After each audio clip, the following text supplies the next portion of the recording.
Di tengah proses penghitungan suara di Komisi Pemilihan Umum yang belum selesai, wacana hak angket untuk mengusut pelanggaran pemilu 2024 mengemuka.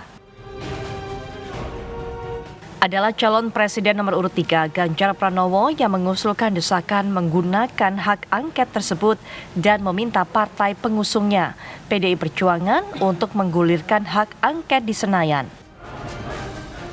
Ya, kalau angket kan pasti ada proses politik ya. Kalau kita lihat komposisi suaranya, kira-kira yang setuju siapa, yang tidak siapa, matematika politiknya kelihatan. Tapi prosesnya pasti tidak gampang. Maka saya bilang, udahlah paling kecil aja, raker. Kalau raker itu bisa dilakukan dalam waktu segera, maka seluruh perdebatan yang ada di publik ini bisa ditarik ke zona netral untuk kemudian masyarakat bisa tahu apa yang terjadi. Gayung pun bersambut. Usulan hak angket dari Ganjar Pranowo didukung calon presiden nomor urut 1 Anies Baswedan dan partai pendukung Koalisi Perubahan. Kalau menyangkut hak angket seluruhnya ada di dalam wilayah partai. Jadi secara khusus biar pimpinan partai, sekjen dan ketua yang berbicara. Ya. Tapi kalau komunikasi dengan Mas Ganjar sendiri, Mas Ganjar? Pokoknya nanti Toto ketemu aja gitu. Kalian tahu itu kan hak konstitusional yang ada. Saya pikir wajib ya. Bukan hanya sekedar mengiyakan, tapi wajib untuk menghormati, menghargai hak-hak konstitusional itu. Sementara itu dari kubu koalisi pemerintah yakni Partai Golkar, Gerindra, dan PAN sudah siap menghadang laju hak angket bergulir di DPR. Apalagi komposisi koalisi pemerintah diperkuat dengan Partai Demokrat yang baru saja bergabung ke barisan kabinet pemerintah. Ketua Umum Partai Golkar Airlangga Hartarto yakin koalisi pendukung Jokowi di DPR bisa menghadang rencana hak angket. Ya kalau hak angket kan hak politisi DPR. Tapi Partai Golkar dan koalisinya itu pasti akan menolak. Dan kedua, koalisi presiden sampai saat ini adalah bertambah dengan Mas Ahaye masuk. Jadi yang di luar pemerintah semakin sedikit. Seperti diketahui, hak angket pemilu 2024 baru sebatas usulan dan belum digulirkan ke DPR.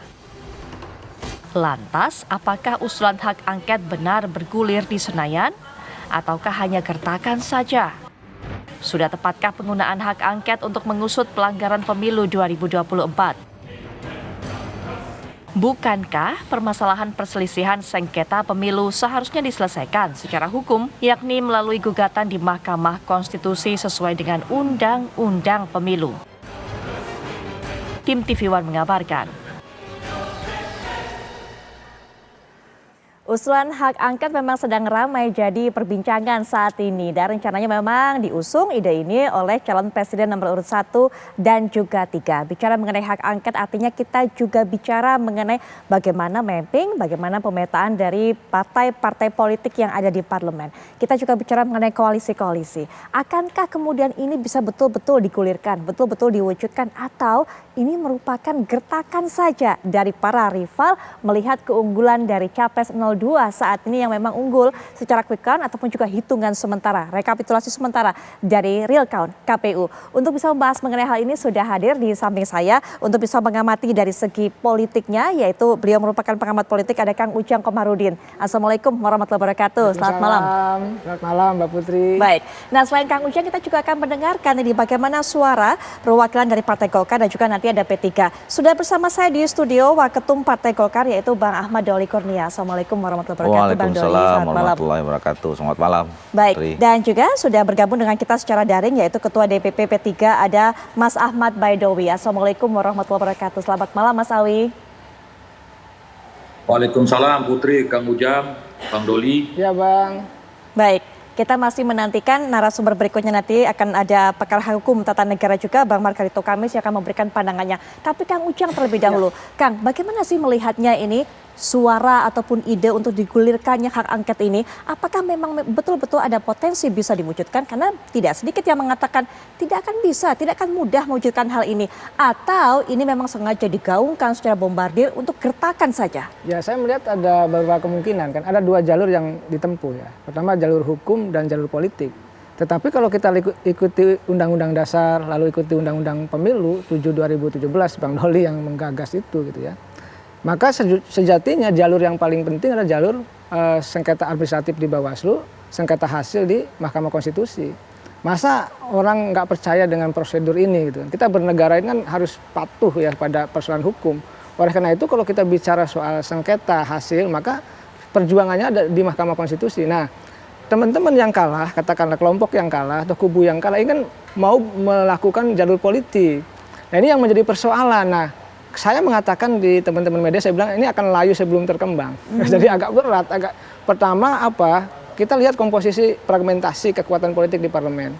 Pasca masuknya Demokrat gitu ya, itu kan membangun kekuatan yang cukup ya bagi kubu Pak Jokowi dan Pak Maruf Amin, termasuk Prabowo Gibran di situ karena keberlanjutannya itu. Nah, kalau kita petakan misalkan 01, 03 yang kalah katakanlah. Di kubu 01 dulu. Ini saya melihat ya kebatinan dari kubu 01 ini menunggu PDIP juga. PDIP-nya nggak mau ya bubar juga. Satu ya. Yang kedua saya baca dari ketiga partai yang ada, Nasdem, PKS dan PKB akan mudah untuk dipatahkan. Bisa mohon maaf ya dalam konteks politik akan dicari persoalan-persoalan hukumnya, ini menjadi persoalan. Dan saya lebih jauh lagi kalau berani macam-macam ini hak angket bisa dibredel juga nanti sebagai ketua umumnya. Ini jauh ya kalau saya melihat ya, secara politik loh. Ini kan pertarungan politik kalau di DPR. Betul. Jadi nanti apapun bisa terjadi, tapi agak sulit. Nah, yang kedua, kita bicara Nasdem. Surya Paloh tadi saya lihat di TV One yang mengatakan mendorong tapi prosesnya natural. Ini juga bias. Mestinya didorong ya dengan segala kekuatan gitu ya. Dan jangan lupa juga Pak Surya Paloh sebelumnya sudah bertemu dengan Pak Jokowi. Kita tidak tahu deal apa yang dilakukan. Saya sih meyakini ya ketika bertemu Pak Jokowi itu juga ada indikasi untuk bergabung juga dengan koalisi Prabowo Gibran. Dan jangan lupa Nasdem itu belum pernah keluar dari koalisi Jokowi Ma'ruf Amin. Masih dalam koalisi, cuma berbeda pilihan saja, beda dukungan saja di Pilpres. Jadi saya melihat PDIP pun belum punya sikap sampai hari ini. Ini kan Mas Ganjar, jadi gagasannya Mas Ganjar disambut oleh Mas Anies, lalu dikembangkan oleh ketiga sekjen, dan tadi Pak Surya mengatakan, saya melihatnya agak terlalu jauh ya melihat bahwa hak angket ini akan terlaksana. Saya melihat, lihat saja nanti analisa saya bahwa ini akan terpatahkan di tengah jalan begitu Mbak Putri. Oke, baik, jadi Mas Awi bagaimana sebenarnya? Sudah solid belum sih partai-partai pendukung dari Mas Ganjar ini untuk bisa menyuarakan hak angket juga? Karena kalau Kang Ujang mengatakan ini sih bakal layu sebelum berkembang, begitu Mas Awi? Ya, pertama kita menghargai apa yang disampaikan oleh Pak Ganjar, capres kami, itu hak berpendapat, itu boleh-boleh saja. Yang kedua, mengenai hak angket, itu merupakan langkah politik, langkah konstitusional yang diatur di undang-undang.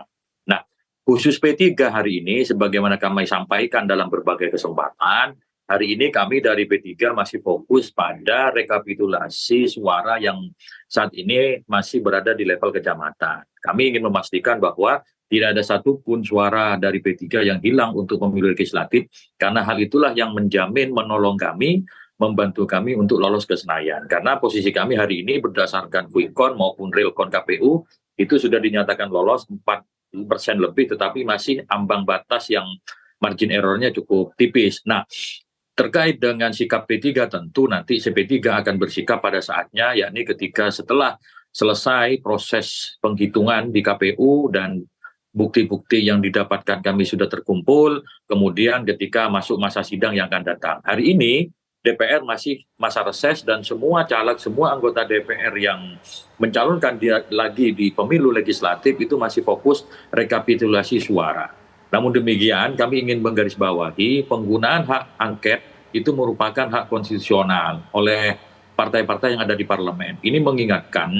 Ini juga mengingatkan kita kepada sejarah kepemiluan. Sekali lagi dasarnya ini kalaupun hak angket terjadi itu adalah hak yang dimiliki oleh DPR. Tahun 2009 itu saat terjadi persoalan pemilu juga pernah digulirkan hak angket di DPR dan itu berjalan. Hasilnya kan ada rekomendasi. Nah, kita belum jauh ke sana, tetapi setidaknya sebagai sebuah diskursus politik, sebagai sebuah rencana langkah-langkah politik itu hal yang lumrah saja, hal yang wajar. Namun sikap resmi dari fraksi-fraksi itu akan terlihat ketika masa sidang DPR akan dimulai pada tanggal 5 Maret yang akan datang.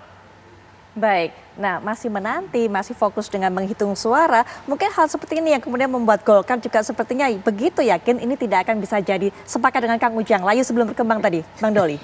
Ya, tentu pertama kita menghargai ya bahwa memang itu adalah hak konstitusi dari anggota DPR.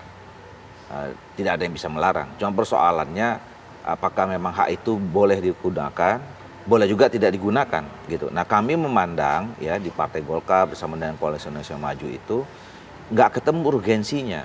Ya, apa sebetulnya fokusnya, objeknya apa, siapa ya, kemudian endingnya mau apa. Nah, kalau kemudian bicara tentang tadi soal ditemukan ada kecurangan ya, sesuai dengan peraturan perundangan yang ada, baik itu di konstitusi kita, di Undang-Undang 45, kemudian Undang-Undang Nomor 7 2017, itu udah jelas salurannya. Ya, kalau ada persoalan pelanggaran administratif itu ke Bawaslu, kalau ada sengketa itu ke Mahkamah Konstitusi. Dan itu kan sudah kita pahami sejak beberapa kali pemilu kita laksanakan. Ya, jadi semua pasangan ini ya, pasangan 01, 02, 03, semua partai politik dan gabungan partai politik tahu aturannya kayak begitu gitu loh. Nah, jadi kalau tiba-tiba kita mau buat hak angket soal itu, apalagi apa urgensinya, mau kemana ya, kalau nanti misalnya berharap katakanlah mereka berharap teman-teman yang mengajukan itu menemukan bukti-bukti kecurangan, apakah itu bisa menyelesaikan masalah? Nggak bisa. Apa mau kan sekarang lagi kalau kita kait-kaitkan lah ya dengan ada demonstrasi segala macam, nanti ada yang didiskualifikasi segala macam. Dalam sistem hukum kita nggak dikenal dengan itu. Angket bicara tentang soal pemilu, ya kan? Kemudian kalaupun terbukti, kemudian didiskualifikasi. Nggak ada aturan mainnya kayak begitu. Itu. Dan sejak awal kita tahu aturan main itu nggak ada. Nah, oleh karena itu kami menganggap nggak perlu ada hak angket itu. Nah, dan kemudian nanti kalau bicara di DPR, kan nanti kembali ke mekanisme. Kita nggak bisa juga melarang kalau ada teman-teman yang punya merasa bahwa haknya harus dipergunakan, silakan saja. Tapi kan nanti kan ada tata caranya, ada 25 orang minimal, 2 fraksi, kemudian disampaikan ke pimpinan DPR. Nah, dan pimpinan DPR kan tadi dibahas lagi tuh di Bamus, ya, dijelaskan di situ apa latar belakang penyampaian hak angket ini, materinya apa, objeknya siapa, segala macam gitu. Nah, nanti di situ akan dibahas.